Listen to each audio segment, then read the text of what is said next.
Uy, dumating na order ko na Google Pixel 6a. Sobrang mura na itong device na ito and it's just less than 10,000 pesos, guys. Sa sobrang mura na itong device na ito, papalag pa kaya siya this 2024? Dahil this device still has a Google Tensor inside, 6 gigs of RAM na LPDDR5, 120 gigs of storage na may UFS 3.1.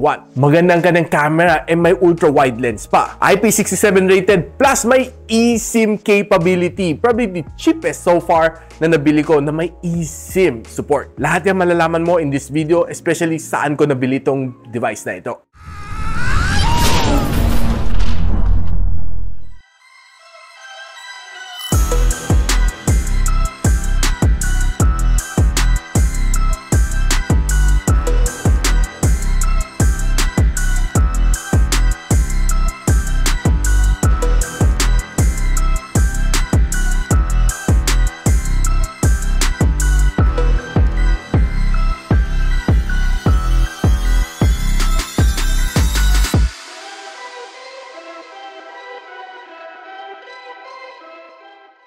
So guys, itong device na ito, si Google Pixel 6a, is already 2 years old. But nabili ko lang to for 9,999 sa UKDB Gadgets. And by the way guys, itong Pixel 6a nabili ko is slightly used, hindi siya brand new, and hindi rin siya refurbished. And I'll be posting the link on the description box below kung saan ko siya nabili. Now kung chinek mo to sa ibang sellers, makita mo they are still selling this for 18,000 pesos. Kaya this is definitely a steal.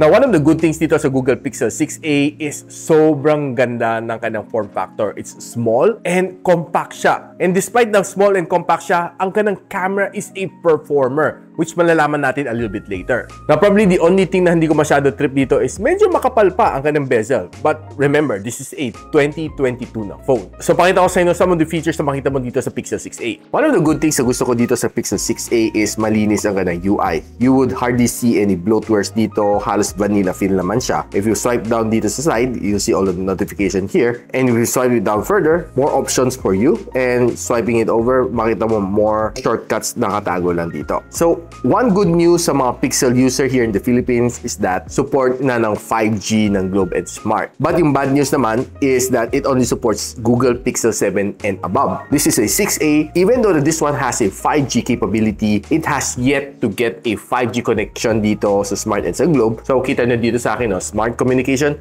LTE lang. But one good thing dito sa Pixel 6a is that at this price point, magkakaroon ka na ng eSIM connectivity. Ayan guys, pwede ka mag-set up ng eSIM dito, so making it your second SIM. Which is probably hindi mo makikita on other phones at this price point, having an eSIM capability. And even though the phone na ito is already 2 years old, guys, tinan nyo, naka-Android 14 ako and kakakuha ko lang ng security updates. So goods ang updates ni Google. Now, itong phone na ito is being powered by a Google Tensor na processor. And despite it's the first generation ng Tensor, it has a 462,000 points dito sa Antutu benchmark. And this is the breakdown score na nakuha ko. Ang score na ito, hindi masyado nagkakalayo sa Snapdragon 778G. Okay naman ka ng loop score, 2,059. And medyo mababa lang ka ng stability, 36%. Ito ang score na nakuha ko dito sa Geekbench, ang kanyang CPU benchmarking. And ito naman ang kanyang GPU benchmarking. Now, ang battery size na itong phone is a 4,410 mAh. Kunti na lang, no? Sana ginawa niyang 4.5. Now, despite na medyo mas maliit ang kanyang battery, hindi rin naman sobrang gaan itong phone na ito at 178 grams. And kanyang charging capability, you can only charge up to 18 watts. Though walang kasamang charger dito sa loob ng box. But you can always buy mga GAN chargers ni Ugreen. Like itong 30 watts na robot GAN charger, which I'll post on the description box below. Now, sa mga Google Pixel 7 Pro and 8 Pro, nirereklamo ko na medyo mabilis mag-drain ng battery. But probably hindi ganun kabilis mag-drain dito sa Google Pixel 6a, which kaya naman na magtagal sa akin ng 1 whole day on normal usage. And nung piniga ko siya dito sa battery stress test, it gave me a 12 hours and 45 minutes na screen on time. Pretty not bad. Now, ang screen naman nitong phone is a 6.1-inch na OLED display. Hindi naman siya sobrang ganun kalaki, probably almost the size ng isang iPhone 15. And ang kanyang glass is being protected by Corning Gorilla Glass 3, aluminum side frames, and plastic back. Now kung ang hilig mo is socials, perfect na perfect ang phone na ito dahil you can scroll all you want dito sa Google, sa Twitter, and sa Instagram, or even sa TikTok seamlessly. Wala ka talaga may encounter na problem dito dahil okay na okay ang phone na ito. And on the side note, this one has a level 1 na Wi-Fi security level, so meaning you can watch HD dito sa phone na ito. While I'm watching mga YouTube videos dito on this phone, I would say kaya mo mag-enjoy up to 2K display, which I would say na sobrang okay na okay siya. So playing all your favorite films dito, like Korean novela or watching mga animes, this is probably one of the device that would let you enjoy it. Now, one of the good things na napansin ko dito, may stereo speaker siya guys. Isa dito sa ilalim and isa dito sa earpiece. Pakinggan natin gano'n siya kalakas.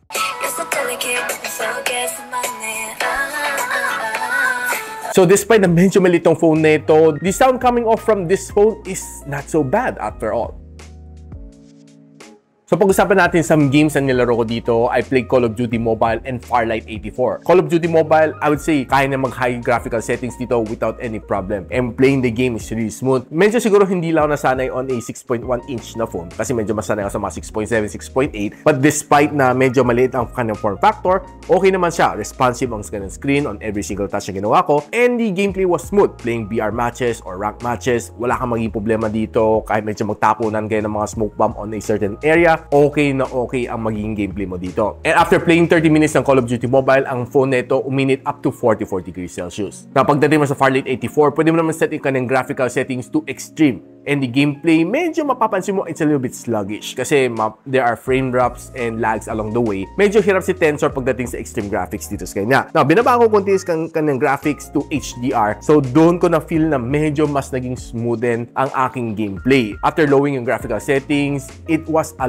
lot smoother. Mas faster ang response. Lalo kung tumatalon ka, nasa-slide ka, or tumiting ka left and right, lalo ka naka-scope, it feels better. And playing after 1 hour na VR matches dito, well, I'll be honest with you, medyo uminit yung phone na ito up to 48 degrees Celsius based sa aking mansin na thermal scanner. And ang temperature nung nilalaro ko tong phone na ito is 28 degrees Celsius and I'm just using electric fan to cool myself.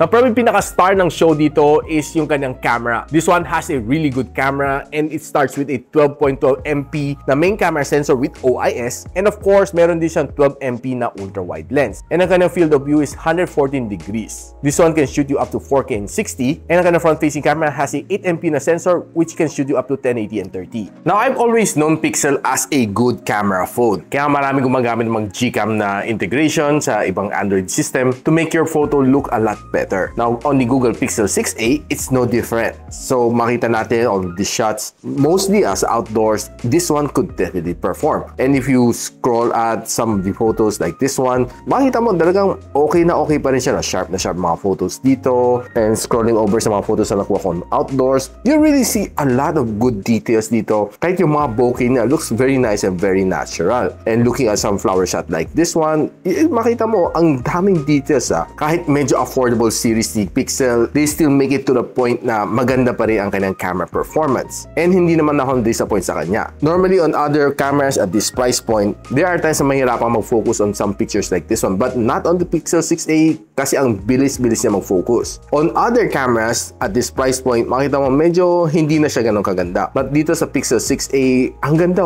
Preserve yung ganda nitong flower na ito. And to my surprise, it looks really nice. Kahit dito sa picture na ito, very simple siya, pero kita mo yung core niya, kuhang-kuha pa rin niya lahat ng details na gusto mong makita. Kahit itong purple na itong flower na ito, on other cameras, medyo pumapangit ang ganyan pagka-purple or sobrang OA. But dito sa Pixel 6a, natural pa rin siya. Kung kumuha ka ng mga signboard like this one, you'll see clear na clear, mga signboards niya, signage. And if you take a look at some of these flowers, okay Ang ganda. Sharp na sharp pa rin mga photos kahit medyo moving ang aking kotse. And taking a look at this one, okay siya, pero kung zinumin mo, there's a little bit of softness na mapapansin mo dito sa mga puno na ito. Using its wide-angle lens, it looks like this one. This is a normal lens, and this is a 2x zoom. The beauty dito sa kanyang ultra-wide lens and sa kanyang normal zoom plus yung kanyang 2x zoom is halos same lang ang kanyang colors. Hindi masyado nagbago. Now, if you take it sa indoor low light, you see some of these pictures still good, no? Makita mo, ang ganda pa rin ng mga wrappers na ito. We try to take some bean shot dito. I would say, pag zoom in mo, uy, okay pa rin ha. Sharp na sharp pa rin. I was surprised na ang bilis nga niya mag-focus dito. Tinuldo ko lang dito sa cap na ito. And nung zoom in ko, uy, ang bilis ha. Ang ganda ng focusing niya. And taking a bokeh shot like this one, it looks really nice. And maganda ang ganda pagka-bokeh dito, separating the subject from the background. And taking this shot, pag zoom in mo, makita mo ang ganda pa rin ng kanyang details ng emboss niya dito. Now, playing with the ultra-wide lens dito on indoors, this is how it looks like.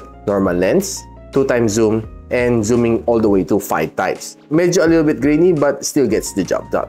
Now, using the front-facing camera to take a video, this is how it looks like. Hindi siya shaky to my surprise. Very stable siya, and I love the way it is. Ang ganda ng kanyang pagkakuha. Look at it. And if you use naman ng kanyang rear camera to take a video, quite stable naman siya. Hindi siya masyado matagtag. Sharp na sharp ang video, just the way I like it.